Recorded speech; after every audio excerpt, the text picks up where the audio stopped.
7h44, excellente journée à tous sur RMC. La loi agricole rejetée pour être mieux adoptée à l'Assemblée nationale. Hier soir, les députés ont donc voté une motion de rejet de la loi Duplon. C'est la loi agricole qui vous avait été promise après votre précédente mobilisation. Bonjour Arnaud Rousseau. Bonjour. Vous êtes le patron de la FNSEA, le premier syndicat agricole. Ce vote de rejet pour rejeter en réalité les 3000 amendements qui avaient été déposés pour contrer cette loi, c'est donc une bonne nouvelle pour vous? Oui, c'est une bonne nouvelle, même si c'est difficile d'expliquer à un agriculteur que ceux qui ont défendu la loi l'ont rejetée hier à l'Assemblée et que le spectacle qui a été donné n'est pas un spectacle très réjouissant. Ce qui compte pour nous, c'est encore une fois d'avoir des résultats concrets dans les cours de ferme, après près d'un an et demi, vous l'avez dit, de mobilisation, et faire en sorte que, après la loi d'orientation agricole, qui était plutôt d'ordre des principes, on ait des choses très concrètes dans nos cours de ferme, quand on parle de l'eau, quand on parle de la possibilité d'avoir quelques animaux de plus dans son élevage, tous les sujets qui, encore une fois, sont palpables pour les agriculteurs. Vous étiez venu annoncer ici même, sur RMC dans Apolline Matin, la mobilisation qui a bel et bien eu lieu à partir du 26 mai, disiez-vous, c'est-à-dire hier. Est-ce que ce matin, vous nous annoncez que vous suspendez la mobilisation ? Oui, Apolline de Malherbe, on suspend la mobilisation parce que notre objectif, encore une fois, c'était d'attirer l'attention des pouvoirs publics et notamment des députés sur la forte attente du monde agricole. À partir du moment où le texte continue sa vie, si je puis dire, et ne fera pas l'objet d'obstruction, il va donc aller maintenant en commission mixte paritaire. C'est un peu compliqué, mais ça veut dire que sa vie continue, la vie de ce texte continue. Il n'y a pas de raison de continuer à être sur le terrain. Donc on suspend, mais vous avez compris que ce texte n'est pas arrivé à son terme. Et donc on va rester extrêmement vigilant jusqu'au bout de la vie de ce texte. Parce que moi, les agriculteurs, quand ils m'interrogent, ils me disent « Et pour nous, c'est quand ?» Donc pour vous, vous suspendez aujourd'hui la mobilisation. Ça veut dire qu'au moment où on se parle, les tracteurs rentrent à la ferme, il n'y aura plus de blocage sur les pourtours de Paris, à l'intérieur de Paris, près de l'Assemblée, c'est fini. Les tracteurs rentrent à la ferme. Oui, c'est exact, les tracteurs rentrent à la ferme, alors que nous avions prévu d'être là encore aujourd'hui et demain. Donc nous avons hier soir suspendu le mouvement, et puis nous allons rester vigilants, parce que ce qui compte maintenant, c'est d'avoir la date de cette commission mixte paritaire pour savoir quel est le timing. Nous, ce qui compte, c'est qu'avant l'été, on puisse dire, voilà, cette loi qu'on attend depuis un an et demi, elle est maintenant arrivée. Si toutefois, effectivement, il y avait à nouveau obstruction ou des complications pour que cette loi arrive à son terme, vous pourriez revenir ? Oui, vous savez, il y a plein d'autres sujets que la loi cette proposition de loi sur les entraves. Vous savez, il y a toujours le Mercosur qui nous plane au-dessus de la tête, les sujets budgétaires. Vous savez, en agriculture, ça ne s'arrête jamais, mais en tous les cas, pour ce qui concerne ce sujet, nous l'avons suspendu, nous allons continuer à suivre le texte, et je le redis, pour nous, ce qui compte aujourd'hui, c'est la date de la commission mixte paritaire, et surtout répondre aux agriculteurs, quand est-ce que tout ça sera concret dans ma ferme. Et à la question quand ? Je la poserai tout à l'heure au Premier ministre, effectivement, François Bayrou, savoir quand aura lieu cette commission mixte paritaire et quand est-ce que tout cela pourra se traduire dans les faits pour vous, Arnaud Rousseau. Déni de démocratie tout de même, 49-3 déguisé, voilà ce que disent les oppositions, puisque cette loi n'a même pas été débattue. Oui, je peux entendre cet argument, mais moi je crois qu'il appartient aux députés d'assumer leurs responsabilités. Vous savez, nous on a été très allants pour obtenir ce texte. Souvenez-vous, après le salon de l'agriculture, nous nous étions battus pour avoir un créneau de temps pour que le débat ait lieu, parce que l'Assemblée nationale c'est le lieu du débat.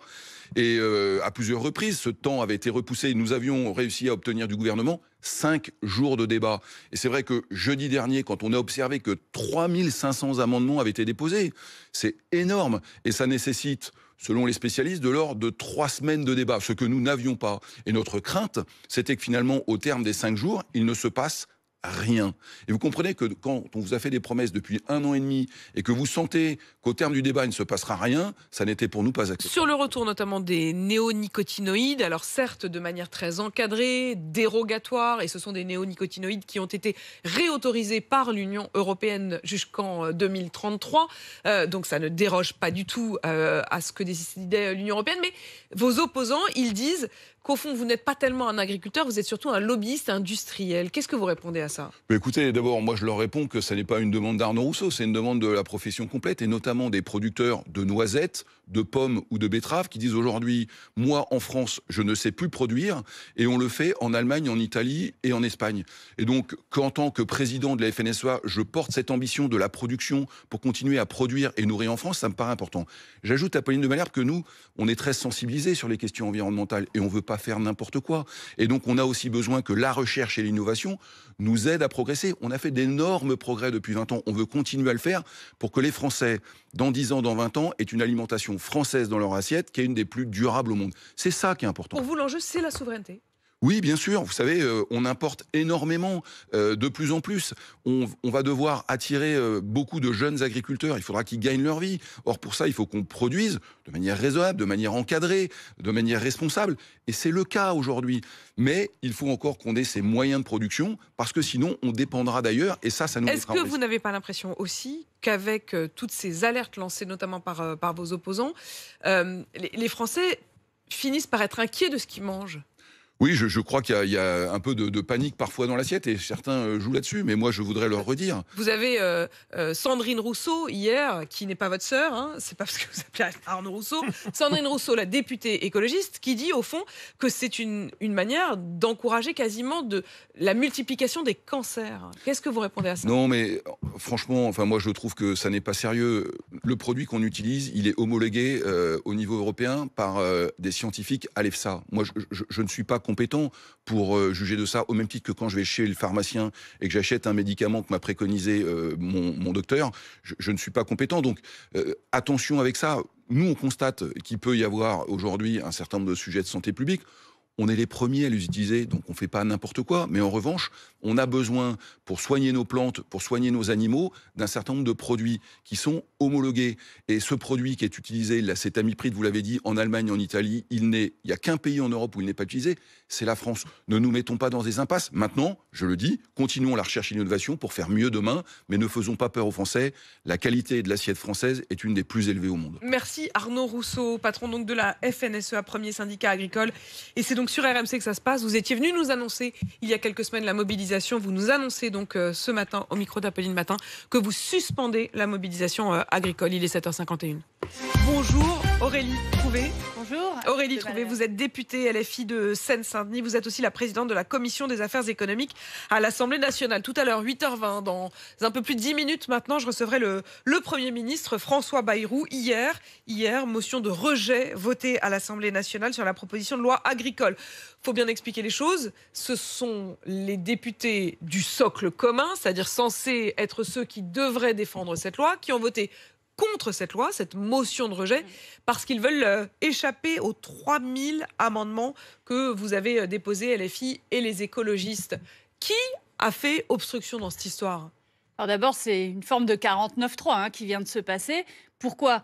Surtout parce que le bloc présidentiel veut éviter un débat public sur une loi qui est une loi qui va rendre malade des Français, tout simplement. Mais pardon, en déposant ces 3000 amendements, vous saviez très bien que vous alliez dans le mur. Alors, hier, nous avons proposé de retirer autant d'amendements qu'il faut et le bloc présidentiel a refusé. En réalité, il voulait cette motion de rejet, il voulait ce 49-3 pour qu'on ne débatte pas de ce que j'appelle la loi pesticide. C'est-à-dire une loi qui va réintroduire un pesticide dangereux, qui va faire qu'il y a des bébés qui sortent mal formés du ventre de leur maman. C'est ça dont on parle. Mais vous êtes sûr de ça?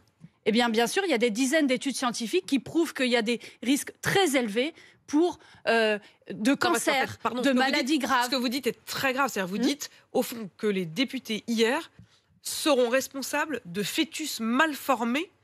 En avez-vous, pardon, je vous repose la question parce que l'Union européenne s'est penchée sur la question et a réautorisé jusqu'en 2033 ces fameux néonicotinoïdes. Donc ça veut dire que l'Union européenne, sachant cela, autorise des pesticides qui vont déformer les fœtus. À votre avis, pourquoi la France a interdit les néonicotinoïdes? L'Union européenne l'a autorisé jusqu'en 2033. Pourquoi la France l'a interdit en 2016 après toute une revue de la littérature par principe scientifique. De précaution? Vous savez de quoi le principe de précaution, parce qu'il y a des très graves risques sur la santé humaine. Vous savez de quoi parle Christian Huyck, qui est directeur scientifique de l'INRA? Il parle du nouveau chlordécone de l'Hexagone. Ça veut dire quoi? Ça veut dire qu'il y a un risque de scandale sanitaire d'un pesticide qui serait comme le chlordécone aux Antilles, c'est-à-dire ce pesticide qui a fait des milliers de maladies graves et de morts parce qu'on a mis des années à l'interdire. Mais c'est aussi un pesticide qu'on appelle tueur d'abeilles. Et d'ailleurs, tous les apiculteurs sont contre la réintroduction de ce pesticide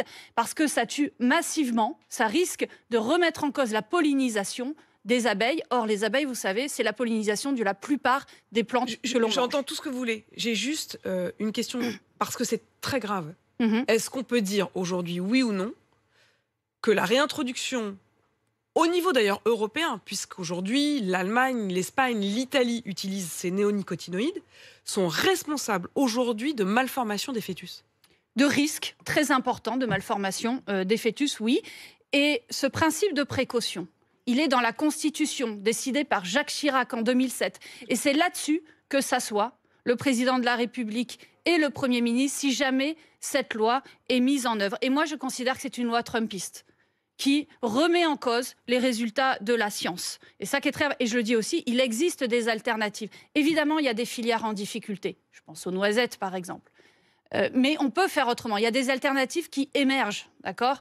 Et il suffirait d'abord d'aider, de soutenir les agriculteurs en difficulté, ces quelques centaines d'agriculteurs dont on parle pour ce qui concerne la noisette, d'assurer leurs revenus. La noisette, la betterave. Oui, d'assurer leurs revenus en attendant de trouver des alternatives. C'est une question de quelques mois. Et par ailleurs, il y a quelque chose que ne fait pas le gouvernement.